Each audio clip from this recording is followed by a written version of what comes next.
Shri P R Sivasankar, ഇവിടെ ഇപ്പോൾ ഈ പറയുന്ന BJP-ക്കെതിരെ ഇന്നിപ്പോ കോൺഗ്രസ് നേതൃത്വം ഈ വിഷയത്തിൽ വാർത്താ സമ്മേളനം നടത്തുമ്പോൾ പറഞ്ഞ ഏറ്റവും പ്രധാനപ്പെട്ട കാര്യമാണ് ലിജു ഉന്നയിക്കുന്നത്. എന്താണോ കോൺഗ്രസിനെ സംബന്ധിച്ച് IT-യുടെ കണ്ണിൽ ബാധകമാകുന്നത്, അതേ കാര്യങ്ങൾ നിങ്ങൾക്കും ഒരു മാനദണ്ഡമെന്ന നിലയിൽ ബാധകമായാൽ നിങ്ങൾ അടയ്ക്കേണ്ടത് 4617 കോടി രൂപയാണ്. എന്തുകൊണ്ട് അങ്ങനെയൊരു നോട്ടീസ് നിങ്ങൾക്ക് കിട്ടിയില്ല? നോക്കൂ വേണു, ഈ BJP-യുടെ ഇലക്ട്രൽ കണക്കുകളിൽ ഇവർ തെറ്റ് എന്ന് പറയുന്ന കാര്യങ്ങൾക്ക് BJP-യോട് മറുപടി ചോദിച്ചിട്ടുണ്ടോ, അത് BJP കൊടുത്തിട്ടുണ്ടോ എന്നുള്ളത് ലിജുവോ അല്ലെങ്കിൽ കോൺഗ്രസിൻ്റെ ആളുകളോ നിശ്ചയിക്കേണ്ട കാര്യമല്ല. ഇനി അവർക്ക് അത്തരത്തിൽ നിശ്ചയിക്കാം, അതിനകത്ത് അഴിമതിയുണ്ട്, അല്ലെങ്കിൽ IT ഡിപ്പാർട്ട്മെൻറ്റ് ഇങ്ങനെ ഏകാധിപത്യപരമായ അല്ലെങ്കിൽ ഒരു രാജ്യത്തെ ഒരു രാഷ്ട്രീയ പാർട്ടിയെ മാത്രം വേട്ടയാടുന്നു എന്നുള്ള രീതിയിൽ കണക്കുകളുണ്ടെങ്കിൽ അവർക്ക് സുപ്രീം കോടതിയിൽ ചോദിക്കാവുന്നതാണ്. സത്യത്തിൽ അവർ ചെയ്യേണ്ടത് അവരുടെ കണക്കുകൾ ശരിയാണോ, let they clear their accounts, അതല്ലേ ശരി. സ്വന്തം വീട് അടുക്കും ചിട്ടയായി സൂക്ഷിക്കുക എന്നുള്ളതാണ് കോൺഗ്രസും അല്ലെങ്കിൽ അത്തരത്തിലുള്ള IT ഡിപ്പാർട്ട്മെന്റിന്റെ കണക്കുകൾ. ഇതിലെ പ്രശ്നം അപ്പലേറ്റ് ട്രൈബ്യൂണലുകൾക്ക് ഈ കാര്യങ്ങൾ സാങ്കേതികമായി പരിശോധിക്കാം, ഹൈക്കോടതിക്ക് പരിശോധിക്കാം, ഇനിയിപ്പോൾ അടുത്ത ദിവസം സുപ്രീം കോടതിയിലേക്ക് കോൺഗ്രസ് പോകുമെന്ന് പറയുന്നു, സുപ്രീം കോടതിക്ക് പരിശോധിക്കാം. പക്ഷേ ഇതിനൊക്കെ അപ്പുറത്ത് സാങ്കേതികവും ഈ പറയുന്ന നീതിന്യായ വ്യവഹാരവും ഇതിനൊക്കെ അപ്പുറത്ത് ഒരു രാഷ്ട്രീയ വ്യവഹാരമുണ്ടല്ലോ, അതിനുമുണ്ടല്ലോ രാജ്യത്തിനൊരു ജനാധിപത്യ പൈതൃകം. അതിലൊന്നും കാണാത്ത രൂപത്തിലുള്ള ഒരു അസാധാരണമായ സാഹചര്യം എന്തുകൊണ്ട് സൃഷ്ടിക്കപ്പെടുന്നു?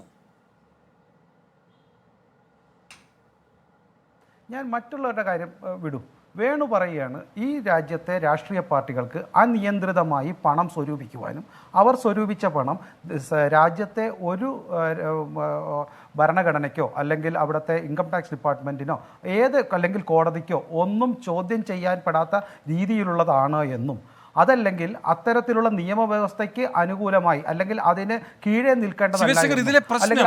ഇതിലെ പ്രശ്നം ഈ പറയുന്ന ഏജൻസികൾക്ക് ഉത്സാഹം വർദ്ധിക്കുക, ഇനി നീതിന്യായ സംവിധാനങ്ങൾക്ക് പോലും അത്യുത്സാഹം വർദ്ധിക്കുക, അല്ലെങ്കിൽ ഇതിന്റെ സാങ്കേതികമായ കാര്യങ്ങൾ പറഞ്ഞുകൊണ്ട് ഈ വരുന്ന ഹർജിക്കാരുടെ ഹർജികൾ തള്ളുക, ഇതൊക്കെ സ്വാഭാവികമെന്ന് കരുതാനും അസ്വാഭാവികമെന്ന് കരുതാനും കഴിയുന്ന സന്ദർഭങ്ങളുണ്ട്.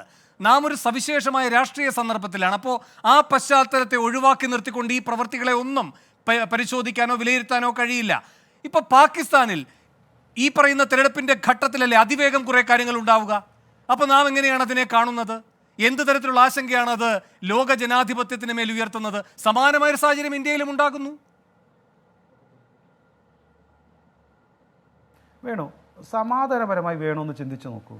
5 വർഷമോ 10 വർഷമോ ഒരു രാഷ്ട്രീയ പാർട്ടി നിരന്തരം കണക്കിൽപ്പെടാത്ത പണമെല്ലാം എടുത്തുകൊണ്ട് അവർ തിരഞ്ഞെടുപ്പിനെ അട്ടിമറിക്കുവാനോ അതല്ലെങ്കിൽ നല്ല രീതിയിൽ നേരിടുവാനോ പോവുകയാണെങ്കിൽ ആ സമയത്തല്ലേ ഒരു രാജ്യത്തെ ഭരണകൂടവും അവിടുത്തെ ഡിപ്പാർട്ട്മെൻറ്റും അതിനെ ചെക്ക് ചെയ്യേണ്ടത്? നമുക്കറിയാമല്ലോ, തിരഞ്ഞെടുപ്പ് കമ്മീഷൻ എപ്പോഴാണ് തിരഞ്ഞെടുപ്പ് പണം വേട്ടയാടുന്നത്? തിരഞ്ഞെടുപ്പ് പ്രഖ്യാപിച്ചതിന് ശേഷമാണ്. അപ്പോൾ പറയുകയാണ്, ഇല്ല, തിരഞ്ഞെടുപ്പ് കമ്മീഷൻ വേട്ടയാടേണ്ടത് ഇപ്പോഴല്ല, ഞങ്ങൾക്ക് തിരഞ്ഞെടുപ്പ് പ്രഖ്യാപിക്കണം 20 ദിവസം മുമ്പ് പിടിക്കണമായിരുന്നു എന്ന് പറയാൻ പറ്റുമോ?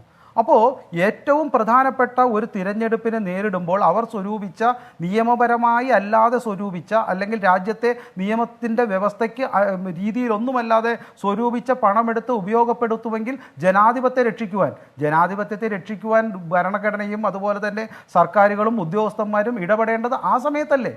അതിനെ വേണുവിനെ പോലുള്ള ഇത്തരമൊരു സന്ദർഭത്തിൽ സുപ്രീം കോടതി ഇടപെട്ടപ്പോഴാണ് കൃഷ്ണനും കുചേലനും അവിൽപതിയുമായി പ്രധാനമന്ത്രി ഇറങ്ങിയത്. അല്ല, ഒരു സെക്കൻഡ്, 600 പേർ സുപ്രീം കോടതി അടക്കമുള്ള നീതിന്യായ സംവിധാനങ്ങളെ ആരൊക്കെയോ പിടിച്ചു കുലുക്കുന്നു എന്ന ആശങ്ക രേഖപ്പെടുത്തുമ്പോൾ ഉടനെ എക്സിൽ പോയിട്ട് എഴുതുന്നുണ്ടല്ലോ പ്രധാനമന്ത്രി, ഇതിനെല്ലാം പിന്തുണ പ്രഖ്യാപിച്ചുകൊണ്ട്. അതേ പ്രധാനമന്ത്രി തന്നെ ഇലക്ട്രൽ ബോർഡിന്റെ വിധിയിൽ എന്താണ് സംസാരിച്ചത്? കൃഷ്ണൻ, കുചേലൻ, അവില്. അപ്പൊ ഇതൊക്കെ സെലക്റ്റീവായ പ്രതികരണങ്ങളാണ്. ഞാൻ അങ്ങേലേക്ക്